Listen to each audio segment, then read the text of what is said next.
Hey guys, hey, it's Wayland the Therapist, and wanted to come back and make another video for you and give you an update. So I know the last time I posted, I was definitely going through some stuff, and I just wanted to, instead of just always posting, just documenting, my life working where I work and the things that I see and what I deal with. I want to show you the other side of a therapist. Sometimes we present like we have it all together. People don't really think or assume that maybe we struggle with certain things or we struggle with certain demons that we have to process in our own lives. So that was just a little glimpse into that, and I'm feeling a lot better, and I think I've taken a lot of steps to get on top of the stuff that I was struggling with. So for today's video, as you can see, the topic is dealing with the loss of a patient or client. Unfortunately I had one of the clients that I've worked with, the first one that I've had actually die by suicide. This is relatively a while ago, and there's been enough time passed that I felt like I could share some general characteristics of that case and how I've dealt with it. So one of the things that was immediately a difficult thing for me to process was I really did, when I got notified of this, that hey, I worked with this kid probably a year prior when he came through our facility, and one of the things that stood out to me the most and to my peers was just how young he was. And this isn't a kid who you would think would follow through or complete this. It wouldn't be one that would on the surface level, on the surface presentation, that you would assume, oh, that's going to be the kid that finally, mental health, the seriousness of his mental health really rears its ugly head, and that happens to him. We wouldn't have thought that.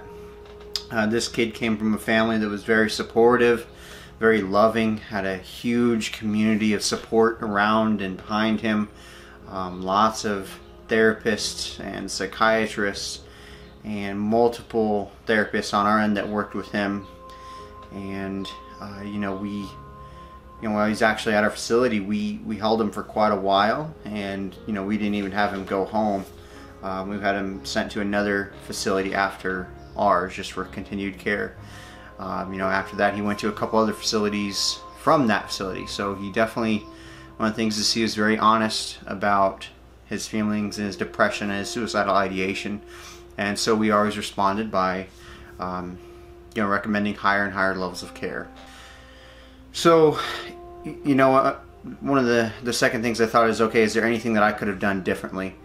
And this is all before I processed all the emotions and the frustration and the feelings of powerlessness. I went and I reviewed the chart from about a year prior, and I noticed that, we, at least from our perspective, I feel like we did everything we could. And I'm glad to say that, some cases, sometimes you wish you could have gone back and did something else. I feel like in that case, for myself and the psychiatrist and all the team that worked with him, there's nothing we could have done. And we spent a lot of time one-on-one in family sessions and therapy, and trying to refer up the line for this kid. And we did, and we kept him for a long time, and he went to another place.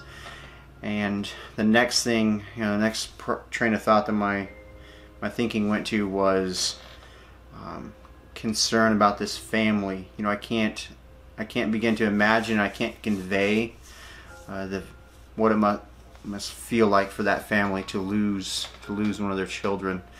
And especially being a new dad myself, I can't even wrap my head around the gravity and the significance of your child not being there anymore.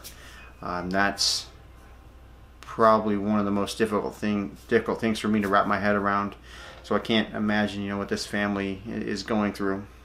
And the second thing is just, and this is the same case for in my own life. My father completed suicide probably in 2010, and even in this case, there's this sense of powerlessness. I can't impact or influence the situation anymore. There's nothing that can be done There's no going back or forward. I can't do anything right now. And I think for me that's probably the worst feeling. And you know, I really went through some processing after this. You know, for a while it just really takes time to set in, and this is real, this is happening, this occurred, and you know, I've got to keep moving forward, and I've got to keep doing a good job. And it reminds me, you know, that this, for a while there I had this real belief that, you know, that's something that other therapists struggle with, that's something that other psychiatrists had to struggle with. You know, realizing that, you know, it could very well, I could lose a client and a patient to suicide, but that seems like something that happens to other folks and not to me, and it wouldn't happen to me. And then it happens, and then you're kind of caught off guard, and you don't know how to handle and process. And that's you, not even to mention the family and the relatives and the friends and the close peers this kid interacted with. And it was just, it's so, and again, going back to, it's just somebody you wouldn't think would do it. I know this kid struggled, and we pulled out all the stops, and we tried to pump the brakes and do everything we could for him and do the right thing. A lot of other facilities, I think, did a great job, and other therapists. And you know, I don't know the details of what happened or how we passed, but it's just so unfortunate. You know, when you spend that time one-on-one talking to this person, interacting with this person, you know, you spend time staffing on his case and talking and planning and trying to figure out the best thing to do, and unfortunately at the very end of the day you realize, for better or for worse, client self-determination, and everyone eventually has to row their own boat and be accountable, and it really does suck, and it's unfortunate. You know, after kind of processing some of the loss and the immediate kind of grief and the feelings of, okay, this is happening, this is a real thing, you know, it took me a while to really clamp onto that. I felt like the next few days, next week, everything else going forward from that point in my life, even though, you know, I'm feeling better now about a lot of things, it's overshadowed by this permanency. You know, I'm still relatively young, but this permanency of, you know, I worked with this person, they're no longer there. How am I going to go forward? What am I going to do going forward? So that's just a few of my thoughts on this. You know, honestly, I'm still processing and thinking and trying to take this occurrence, this event that has occurred, and I'm still trying to process it into how am I going, how is this influencing my practice and my career going forward, and just how the way I conduct myself. Everything is different. Everything is in a different light. Everything has a heightened seriousness about it. You know, it really has emphasized to me the need to, I need to be on point all the time. You know, and for you know, if there's other therapists or like, you know, other people in this field that are working on this, never underestimate a client's suicidal thoughts, intentions, ideations. I know sometimes, you know, working in this field, you see that person over and over and over and over again, and they keep coming back in, and they're on a hold now, and oh my gosh, they're just the terror of the unit, and you know, they're threatening suicide again, and it's like, okay, you know, do we take them seriously? How do we handle it? What, you know, are they just you know, what's the term? You know, holding on, not wanting to leave. But it's definitely real, guys, and you know, people do pass away from it. You know, you don't have to go into how serious and how many people, you know, die by suicide every year, especially in this country and especially in this state of Idaho. So, you know, don't take anything for granted and take everything very seriously.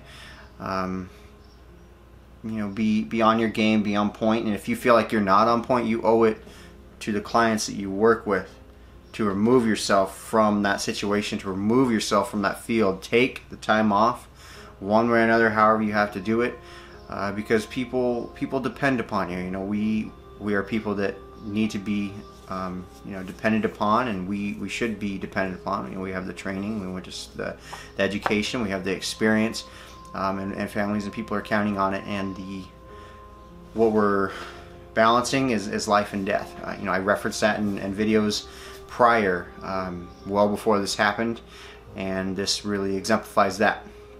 So, I have definitely a motivation going forward to really battle. I don't think that what I did influenced the negative outcome. I feel like I did everything I could in that moment, and that in part puts me at peace.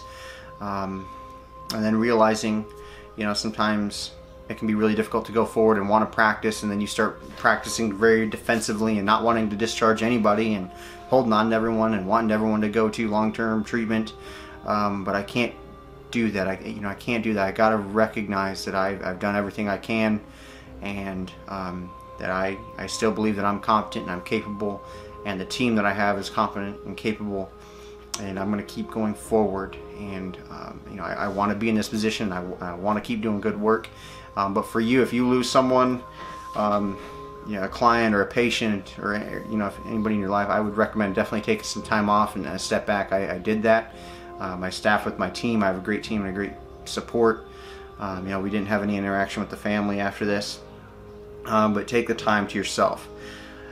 Anyhow, so I know I'm kind of rambling on at this point.